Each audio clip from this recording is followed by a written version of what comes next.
बीते एक हफ्ते से बंगाल का मुर्शिदाबाद मालदा इलाका लगातार जल रहा है, लेकिन ममता सरकार दंगाइयों के सामने गिड़गिड़ाने के अलावा और कुछ काम नहीं कर रही है। एक तरफ उनके नेता ये बयान देते हैं कि पलायन राज्य में तो हो रहा है, इसमें कौन सी दिक्कत परेशानी वाली बात है, मतलब बंगाल उनके हिसाब से शांति प्रिय है, बंगाल में कोई दिक्कत नहीं है। दूसरी तरफ आपने उत्तर प्रदेश देखा होगा किस तरीके से यहां दंगाइयों का इलाज किया जाता है, जो सड़कों पर उतरकर तांडव करते हैं। पहले तो बुलडोजर उनका इलाज करता है, फिर जब नहीं मिलते तब चौराहों पर पोस्टर लगाकर उनका इलाज किया जाता है।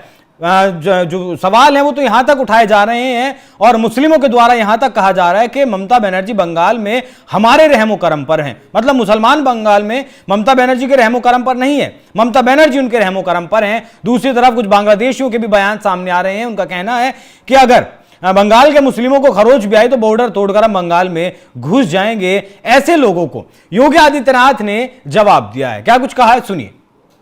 आप देख रहे होंगे बंगाल जल रहा है, वहां की मुख्यमंत्री चुप है, दंगाइयों को शांति दूत कहती है।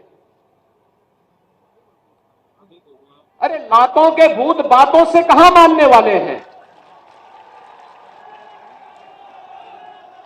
लेकिन सेकुलरिज्म के नाम पर इन लोगों ने दंगाइयों को दंगा करने की पूरी छूट दे रखी है। पूरा मुर्शिदाबाद पिछले एक सप्ताह से चल रहा है, सरकार मौन है। बहनों और भाइयों, इस प्रकार की अराजकता पे लगाम लगनी चाहिए। वो तो भला हो माननीय हाईकोर्ट का, जिनके आदेश के बाद पैरामिलिट्री फोर्सेस को मुर्शिदाबाद में भेजा गया, उतारा गया, और जब पैरामिलिट्री फोर्सेस वहां पहुंची तो लोगों ने वहां जय श्री राम के नारे लगाए। उनके भीतर इतना डर था, उस बात से उनका डर समझा जा सकता है। एक लड़की ने क्या कुछ वहां कहा, किस तरीके से वहां के हालात को बयां किया, एक बार वो भी सुनिए। इलाका का सिचुएशन तो बहुत ही खराब है, बहुत ही डरावना मचा हुआ है। हम लोगों को शांति चाहिए, सुरक्षा चाहिए, और ऐसा सिचुएशन क्यों आया है उसका भी सॉल्व चाहिए हम लोगों को, कि ऐसा सिचुएशन दोबारा ना होए। और हाँ, हम लोगों का सुरक्षा चाहिए, परमानेंट सेंट्रल फोर्स का सुरक्षा चाहिए, कैंप चाहिए यहाँ पर। एडीजी बीएसएफ भी आए थे, अधिकारी आए थे कुछ देर पहले आपका यहाँ विजिट करने, उनको ये बात रखे आप लोग? नहीं, वो सब देख के गए हैं कि क्या क्या हुआ है, क्या हार्म हुआ है, वो ही देख के गई है। अच्छा, उन्होंने कुछ बताया कि अभी तक के लिए 1 महीने के लिए तो है कैंप, लेकिन बाद का बात अभी मालूम नहीं है, यही बोल के गए। हमारे भी वरिष्ठ सहयोगी पंकज प्रसून जिस वक्त मुर्शिदाबाद में पहुंचे और वहां की जो तस्वीरें उन्होंने हमें भेजी वो हम शायद आपको दिखा भी नहीं सकते, इतना बुरा हाल है। जो तांडव वहां भीड़ ने मचाया था, घरों को जला दिया गया, दुकानों को जला दिया गया, लूटपाट की गई, सड़कों पर सिर्फ राख ही राख है, जले हुए वाहन ही वाहन पड़े हैं, लोग वहां से पलायन करने को मजबूर हैं, खाने के लिए उनके पास कुछ नहीं है, पीने के पानी में जहर मिला दिया गया। मतलब एक वहशियत, हैवानियत जो हो सकती थी वो वहां की गई।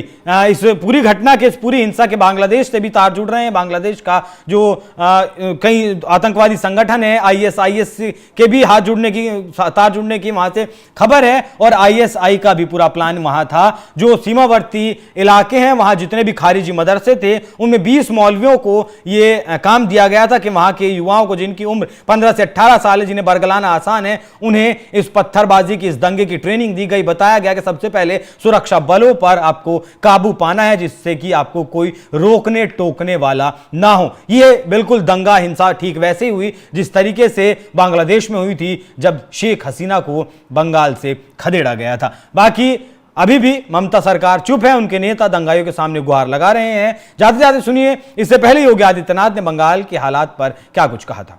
हिंसा में आपने देखा होगा कब पश्चिमी बंगाल में मुर्शिदाबाद 3 हिंदुओं की निर्मम हत्या हुई, उनके घरों से खींच करके उनकी हत्या हुई। और ये सब कौन है? ये सभी वही दलित हैं, वही वंचित हैं, वही गरीब हिंदू हैं, जिसको इस जमीन का सर्वाधिक लाभ मिलने वाला है, सर्वाधिक लाभ मिलने वाला है। ये लैंड राजस्व के रिकॉर्ड में फिर से आएगी तो एक गरीब भी हाई राइज बिल्डिंग का, मल्टी स्टोरी बिल्डिंग का लाभ उठा पाएगा, उसको भी वहां अच्छे फ्लैट सरकार बना करके उपलब्ध करवा देगी। इन्हें भय है कि दलितों को, वंचितों को, गरीबों को अगर ये हाई राइज बिल्डिंग मिल जाएगी तो इनका तो वोट बैंक समाप्त हो जाएगा, ये गुमराह करने की इनकी राजनीति हमेशा के लिए समाप्त हो जाएगी। इसलिए लोग हिंसा भड़का रहे हैं, हिंसा का रास्ता अपना रहे हैं। आप देख रहे होंगे सिटीजनशिप अमेंडमेंट एक्ट पारित होने में जिसका लाभ सर्वाधिक पाकिस्तान, बांग्लादेश या अफगानिस्तान में जो वंचित हिंदू था, दलित हिंदू था, उनको भारत की नागरिकता देने का काम, जो कि कभी भी भारत में आए थे, 5 वर्ष पहले आए थे, उनको जब नागरिकता देने के कार्यक्रम को प्रधानमंत्री मोदी जी ने आगे बढ़ाया, इन्होंने पूरे देश के अंदर आंदोलन शुरू कर दिया, अभियान चालू कर दिया, बड़े बड़े आंदोलन किए, तोड़फोड़ की, आगजनी की। लेकिन सरकार ने भी दृढ़ता के साथ उसका सामना किया और सामना करते हुए आज इस